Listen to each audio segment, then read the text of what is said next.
when he talks about the birds. More precious are you. But we do need to kind of find a balance there. And part of that is finding also a balance in thinking about who we are as human beings.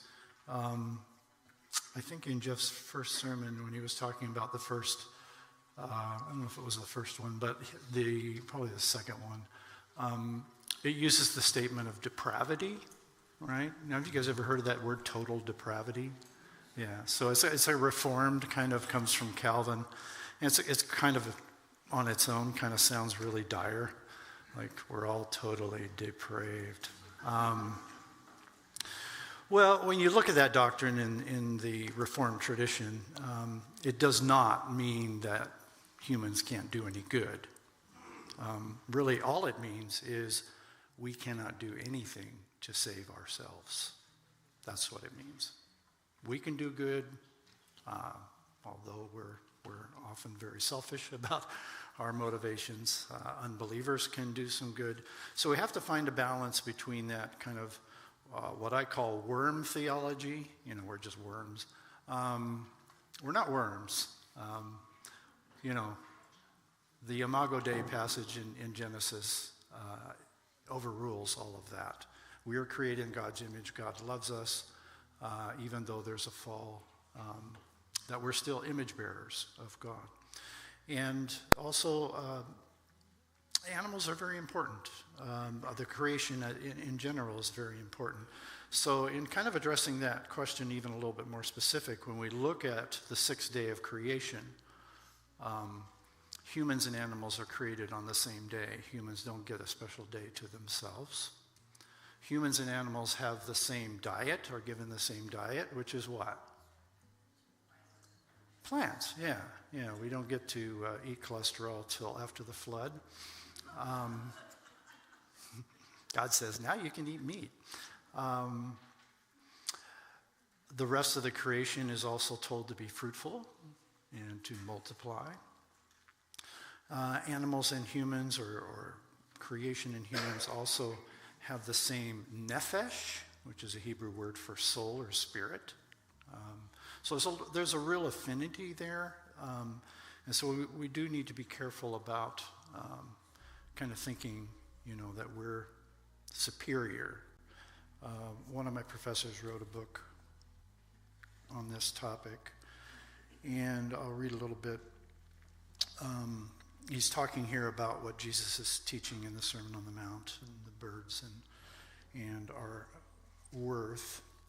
If Jesus' sayings do imply a kind of hierarchical superiority of humans to animals, it's not the kind of hierarchy implied in some interpretations, in which animals exist solely to serve humanity and humans to serve God.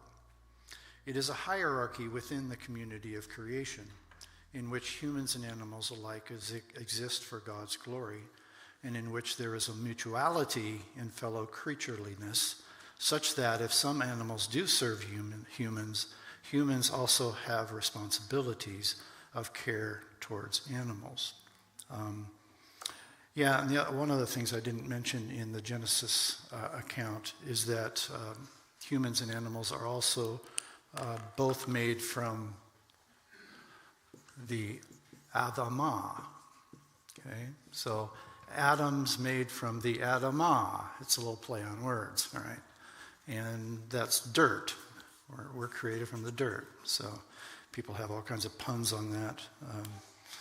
Adam, or the human from the humus, or that kind of thing. So the second observation is very important. It is that Jesus never uses the superiority of humans to animals in order to make a negative point about animals. He does not argue, as some later Christian theologians, influenced by Greek philosophy, did, that because animals are inferior to humans, therefore humans have no ethical responsibilities towards animals.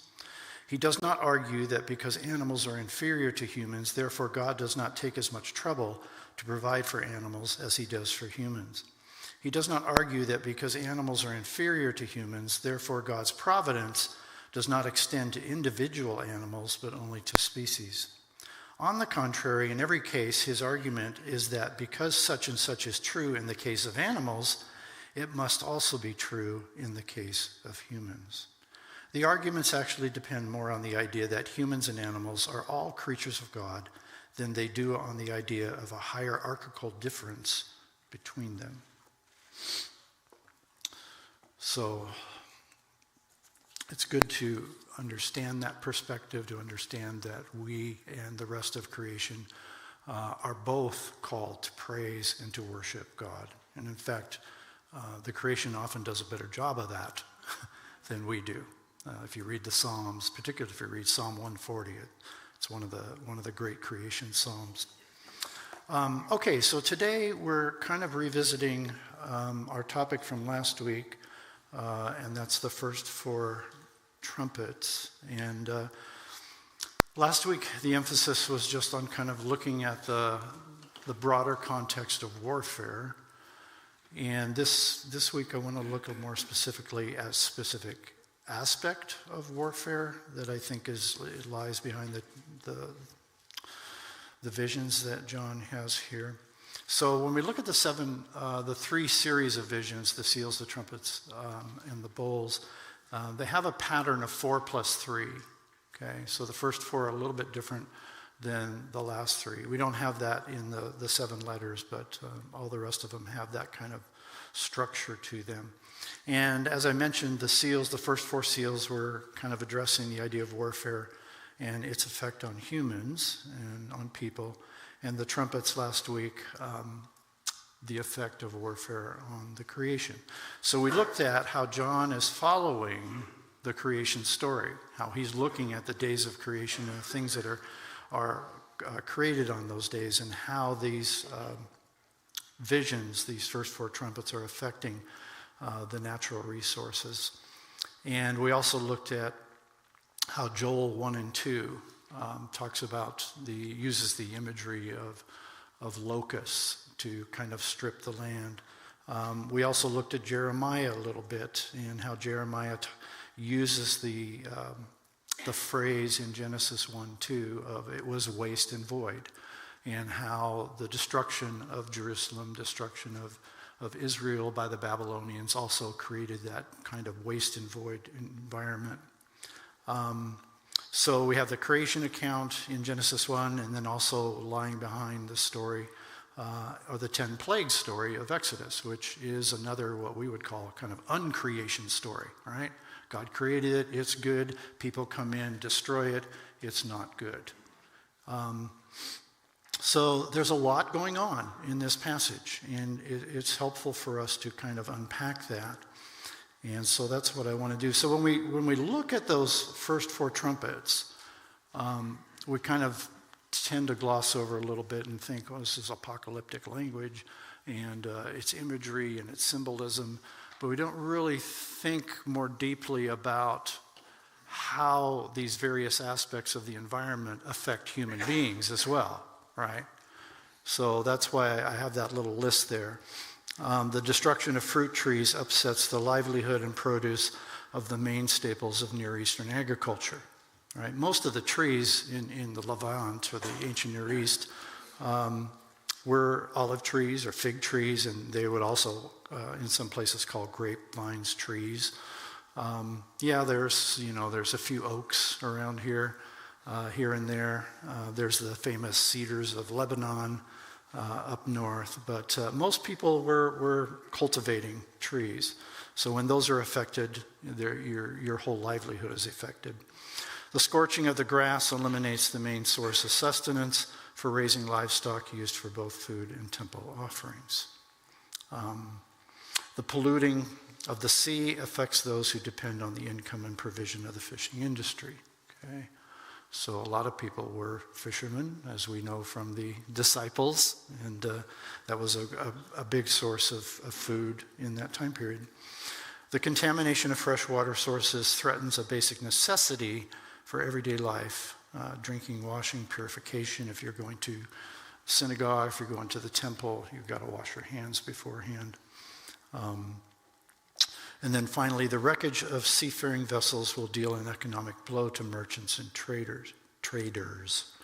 And this is something when we get to Revelation 18, John's going to unpack quite a bit more. It's a very fascinating passage where he's going to talk about the ship captains, he's going to talk about the merchants, he's actually going to have a cargo list of really nice stuff that people are, shipping to various ports, and then when Rome is destroyed, that whole economy is destroyed. So we will look at that. And so we also talked about last week, John has some accountability statements. So he has a very high view of creation. So the idea of the Genesis story being kind of the alpha, and he is bringing in the omega aspect of it. The divine vocation that we have from God as being image bearers for God, we talked about. The emphasis on stewardship of resources. And so this whole kind of foundation lies behind a lot of the theology of Revelation. And what he's doing as a prophet, he's doing the basic prophetic function of holding us accountable. And this is what prophets in the Old Testament did. They held people accountable. That was their main job, right? God said, do this, and you said you'd do it. And so we're here to tell you, you're not doing it.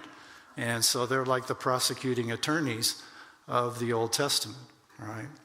And this is the same thing John does in Revelation. He holds humans accountable for their co-ruling.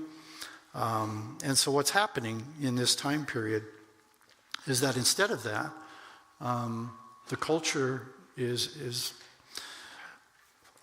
bringing allegiance and worship away from God to humans.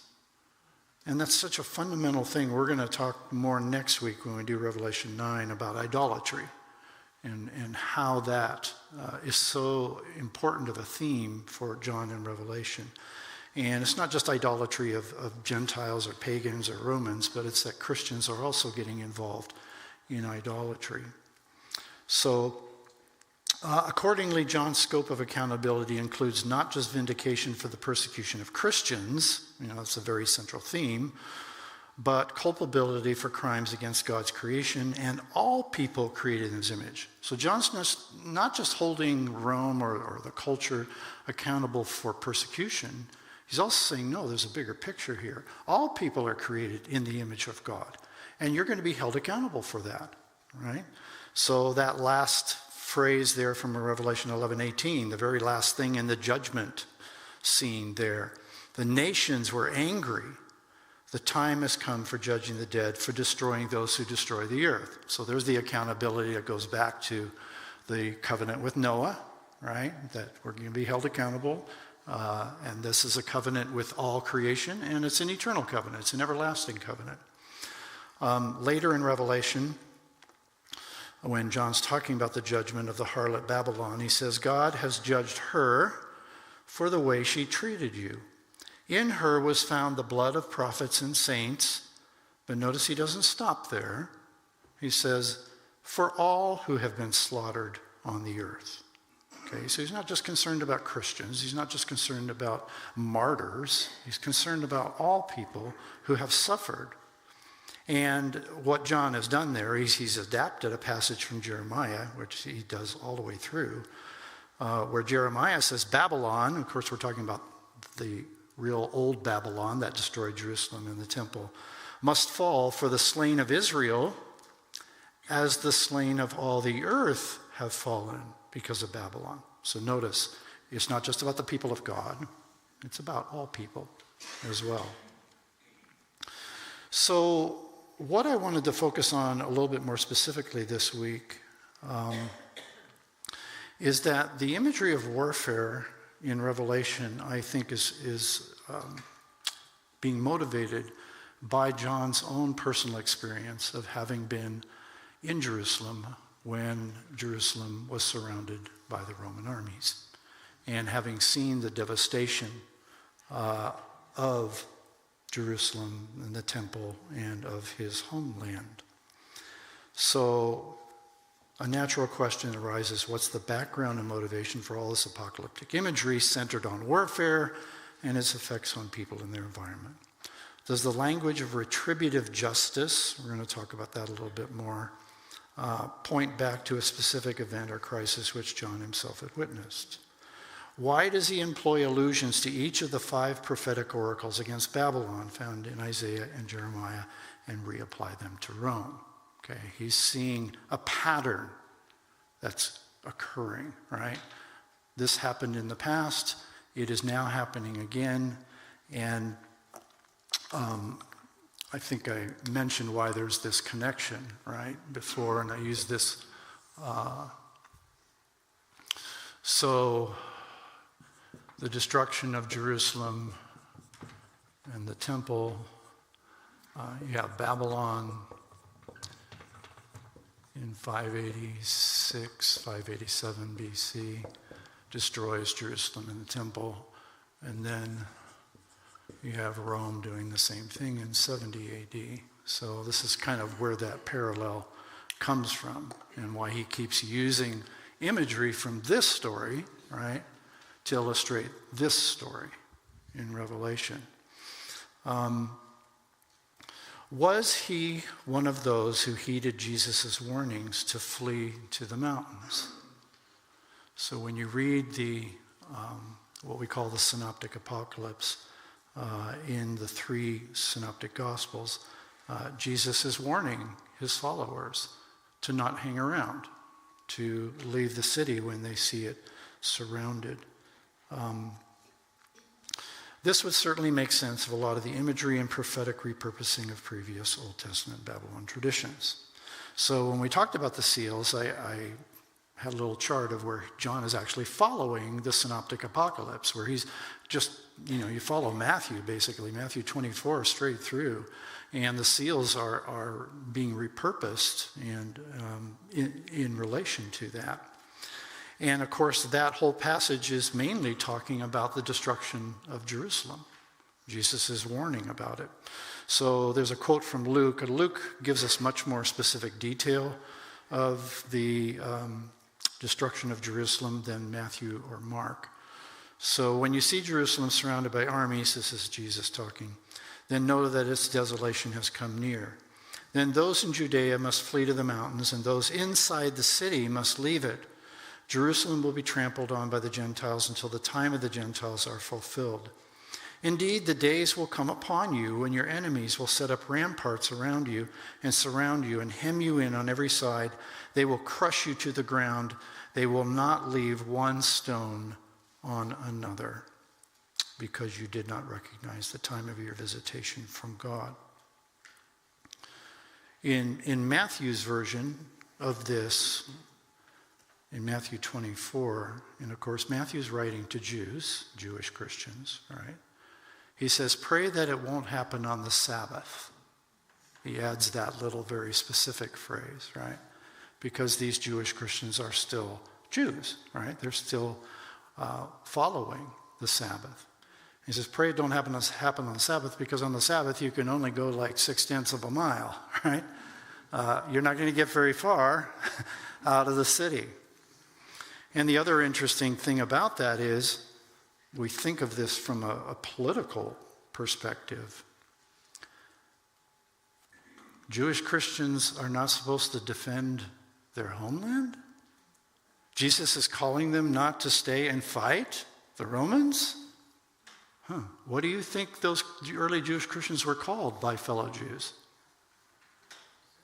Traitors. They were traitors to their country.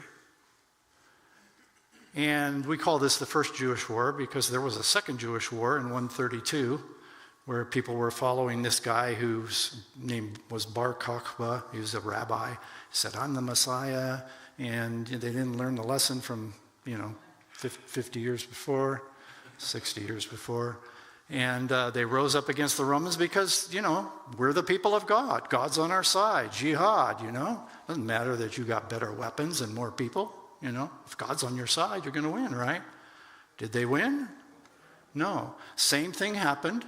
Jewish Christians or Christian believers left, and they were called traitors. They were martyred for that as well.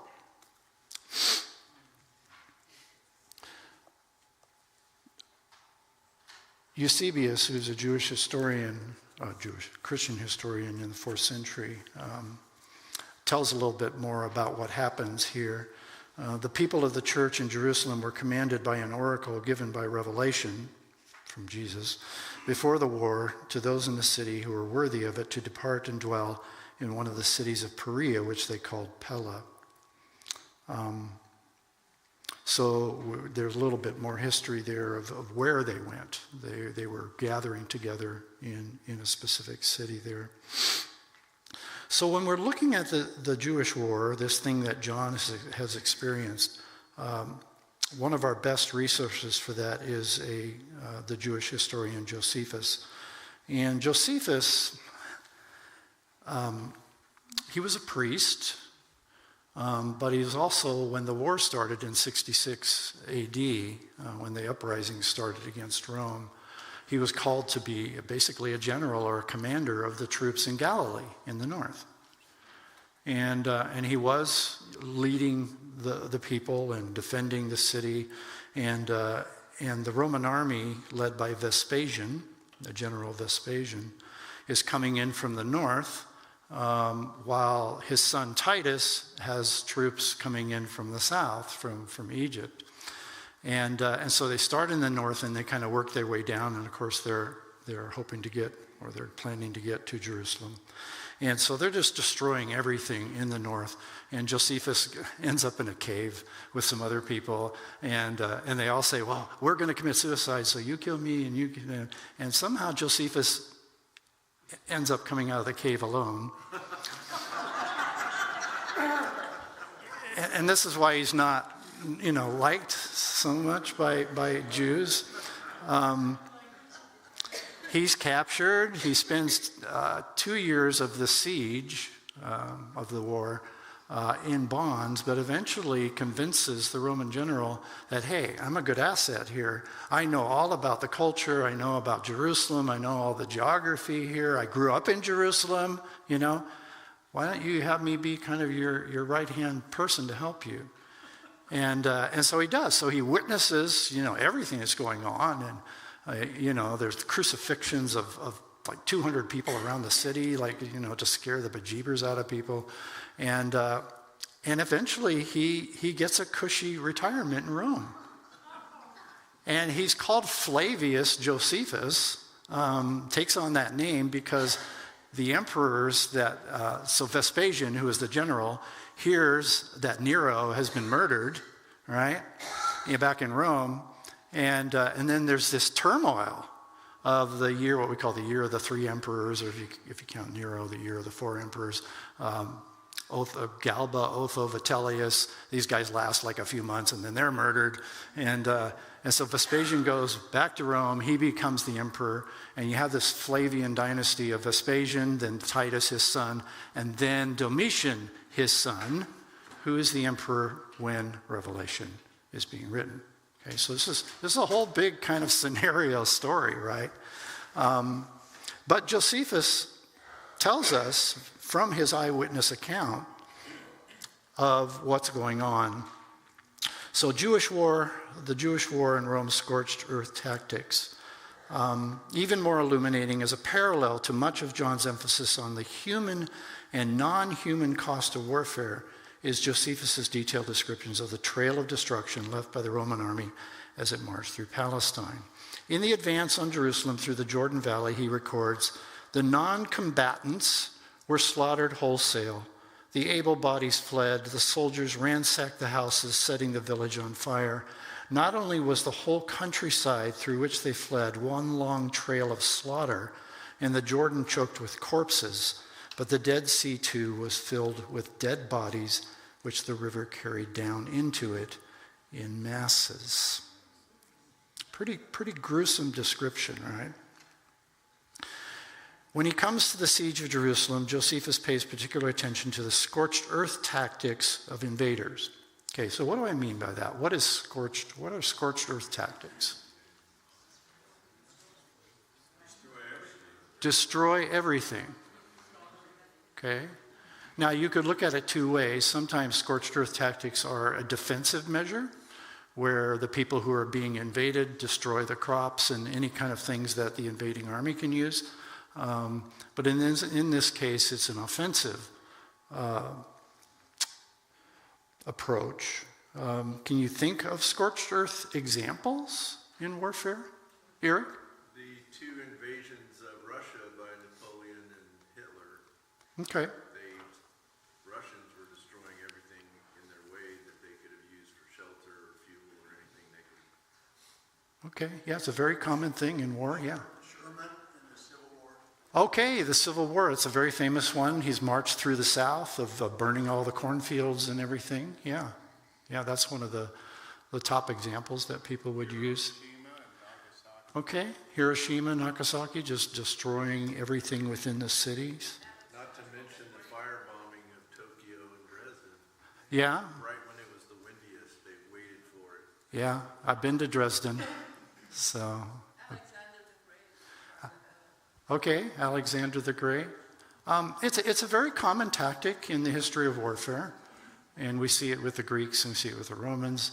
We actually see it in the Old Testament with several passages that talk about salting the fields, right? So you go in and you throw salt all over the agricultural fields so that things can't grow anymore.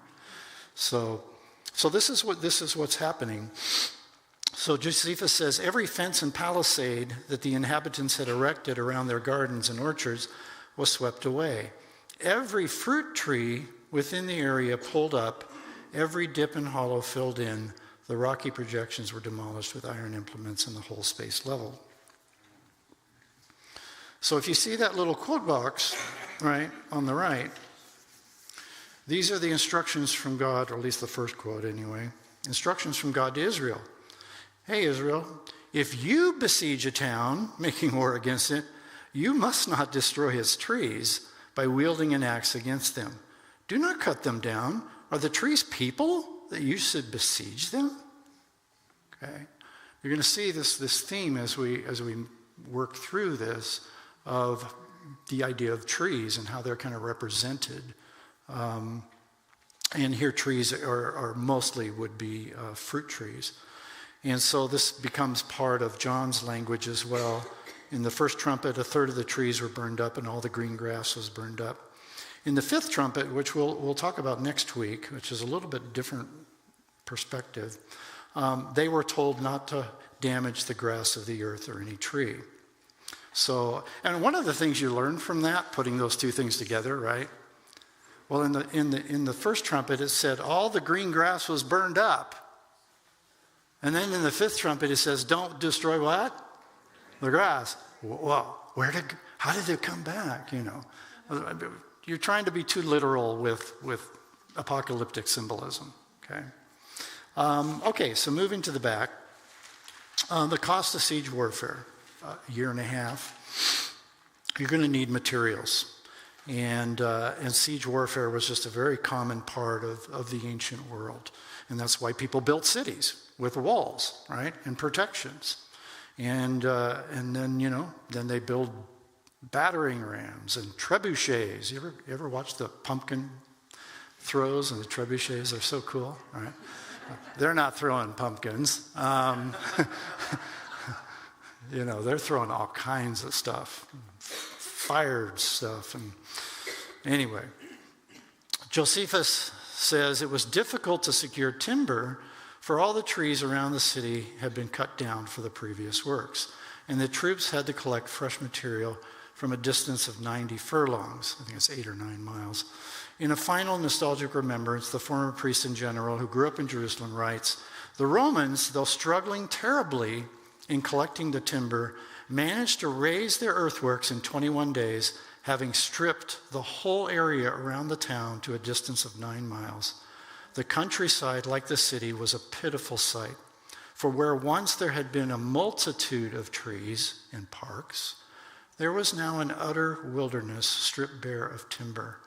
And no stranger who had seen the old Judea and the glorious suburbs of her capital, and now beheld utter desolation, could refrain from tears or suppress a groan at so terrible a change. The war had blotted out every trace of beauty. In the beginning, God said, it was good. Now it's not good. And notice what Josephus says there, utter desolation. What did Jesus say in his warning? The desolation, abomination of desolation is going to be not one stone left on another. That's scorched earth warfare, right? You're just destroying everything, even if it doesn't really matter. So, one of the reasons I'm expanding on this a little bit is a year and a half ago, I was asked to write an article for a journal, the Journal of Christian Studies. So they were doing a whole journal on the book of Revelation. And so I got an email saying, hey, would you write an article? And I said, yeah, I've been working on one for like 25 years, and I only got 2 paragraphs written. So it motivated me. I'm one of those people that needs like a deadline, right? It's like, oh, give me a deadline, then I'll do it. Otherwise, well, I don't know. I'll do crossword puzzles or watch soccer. No, I'm not that lazy, but so I wrote an article. It came out last May, and it's titled Scorched Earth Warfare in the Book of Revelation and the Lord of the Rings. Because there are so many parallels between, what we've just talked about in warfare, and then the destruction of Jerusalem and Josephus, and then Tolkien's imagery that he uses in his writings.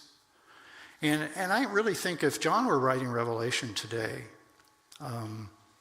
he's using a genre of apocalyptic, which is very common in that time period, so people were familiar with it.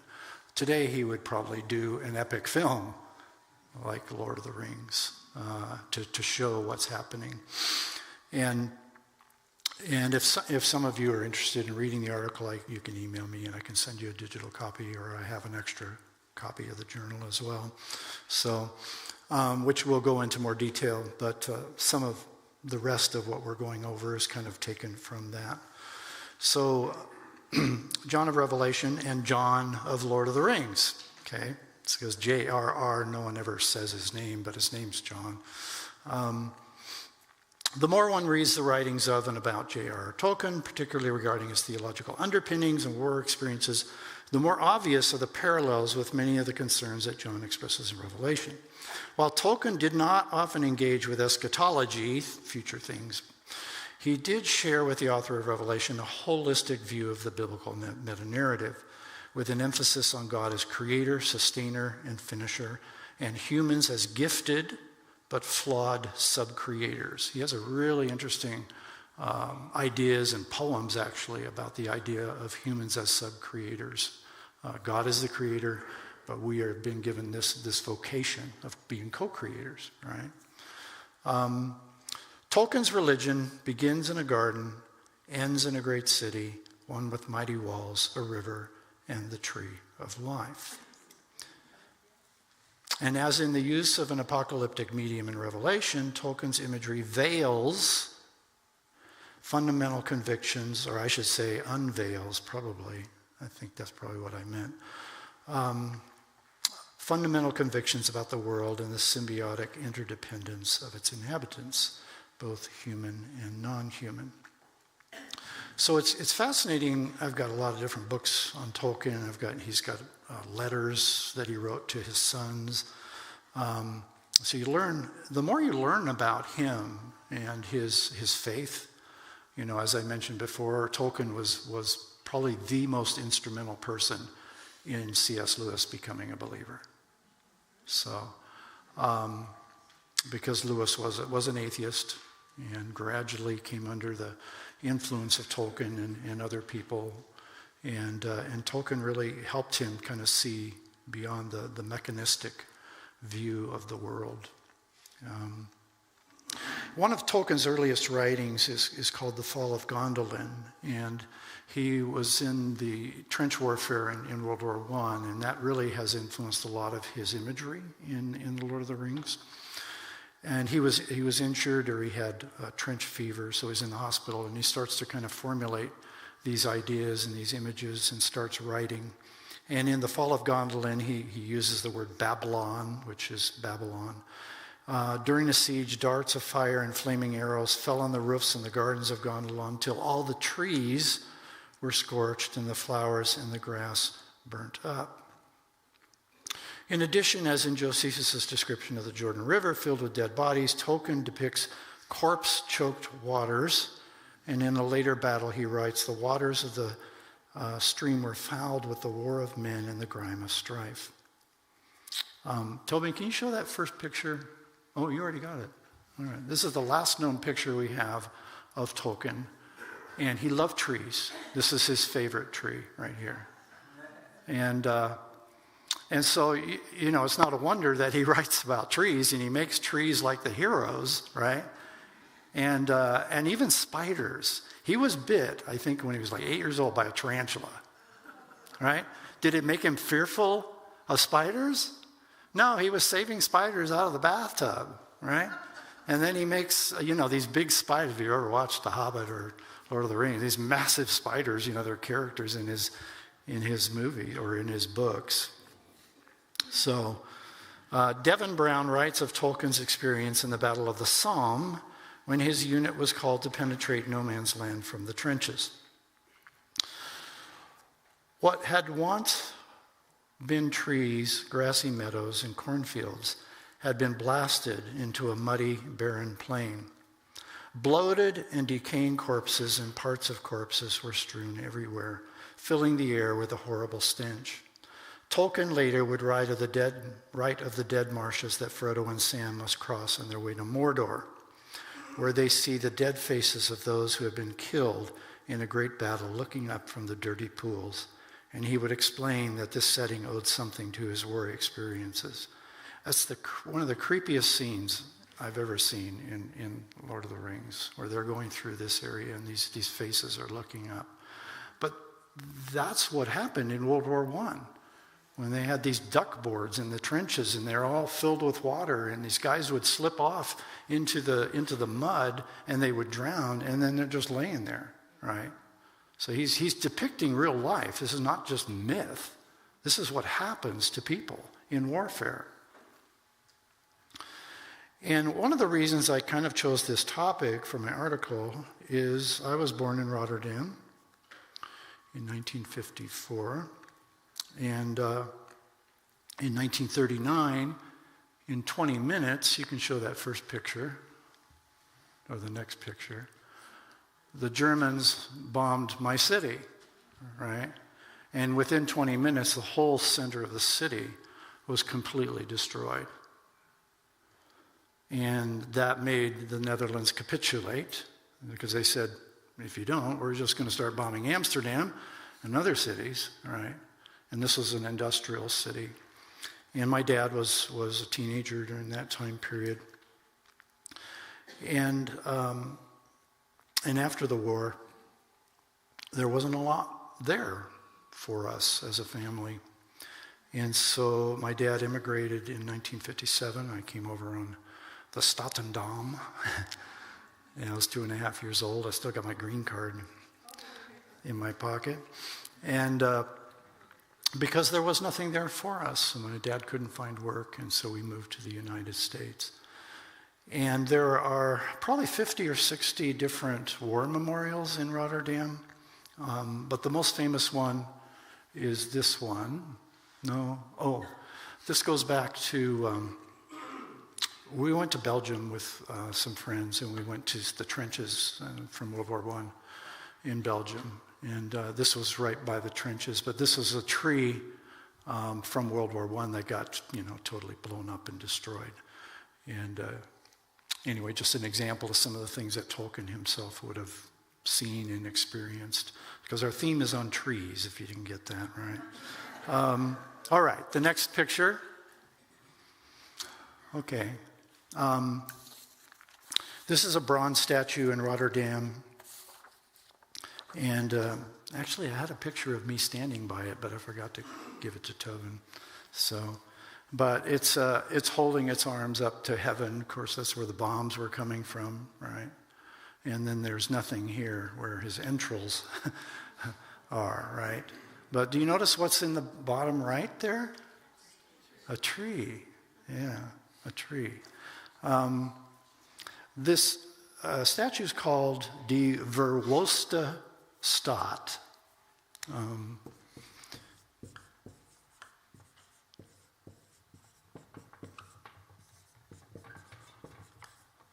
The wasted city, the destroyed city. And I found it kind of fascinating that the middle of this word here is just a linguistic anomaly, but it's woe, right? And it's the same thing that John does later in chapter 18 when he's talking about the destruction of Babylon, harlot Babylon in Rome. Alas, alas, the great city where all the ships at sea grew rich by her wealth, for in 1 hour she has been laid waste. I actually said alas, that's the NRSV translation, but the word is woe, oi in Greek. Woe, woe, the great city. And John has several woes, and we're going to have one next week, I think. Woe, woe, woe, in end of chapter 8, leading into chapter 9 there. So this topic, is very personal to me. Looking at the scorched earth example of the city that I was born in. And it's kind of funny because later, after the war, Tolkien actually visited Rotterdam, and he noticed how terrible the architecture was in the rebuilding. And it is kind of boring and different. Dutch have kind of a different perspective. So, okay. The final chapter, the victory of God's kingdom. And this is kind of how I close my article. John of Revelation and Tolkien shared a common biblical perspective of the goodness of God's creation and human stewardship of it. They both undertook the prophetic function of seeing behind the present and below the surface of the way things appear. Like Paul in Romans 8, they both understood that the ultimate liberation of a groaning creation would require more than the good intentions and contribution of human agents. We're not going to do it on our own. We are not going to fulfill the kingdom of God by ourselves, no matter what we do. A liberating king with a humble upside-down kingdom ethos would be needed, with victory the result of a sacrificial service on behalf of others.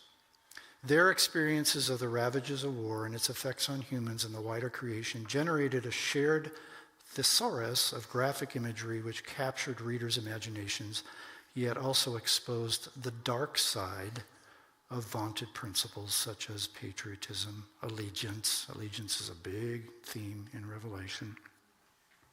Who are we loyal to?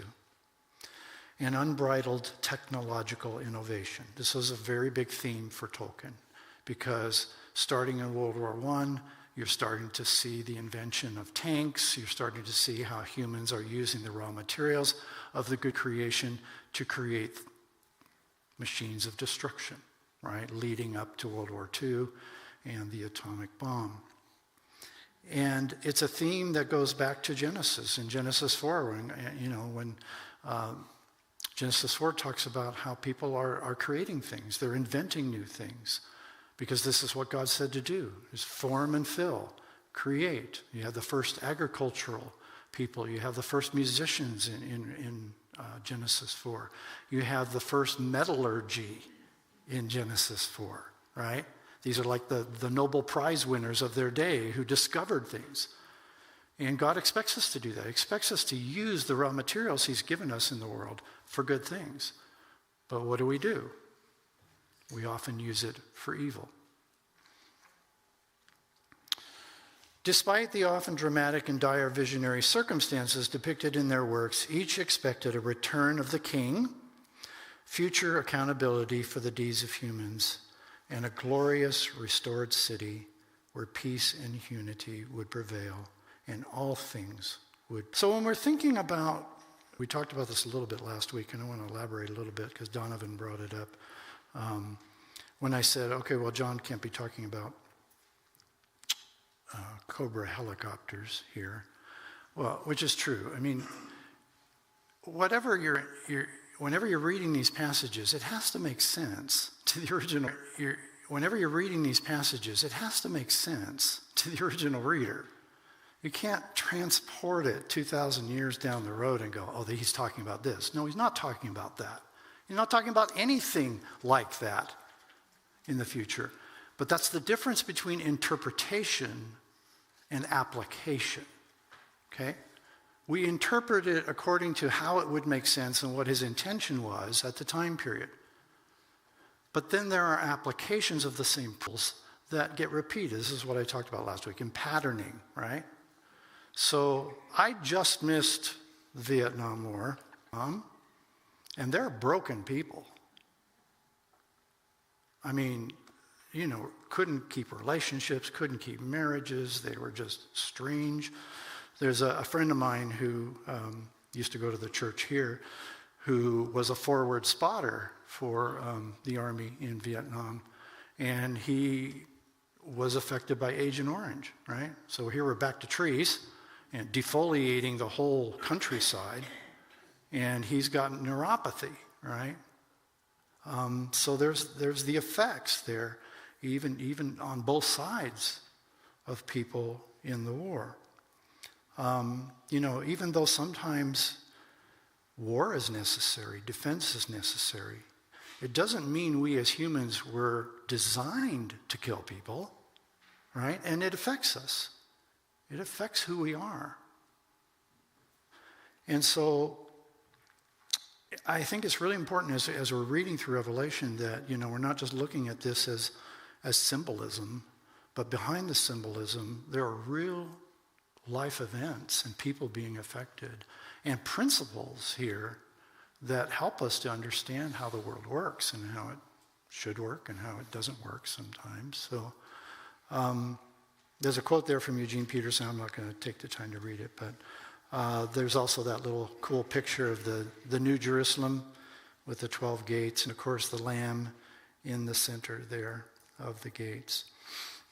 So we're going to move on next week, and this section is really difficult, right? And there are different opinions on it, so I'm trying to spend a little bit more time in it. It's this section of the trumpets, and then when we get to the bowls, those are also difficult. So anyway, let's close in prayer.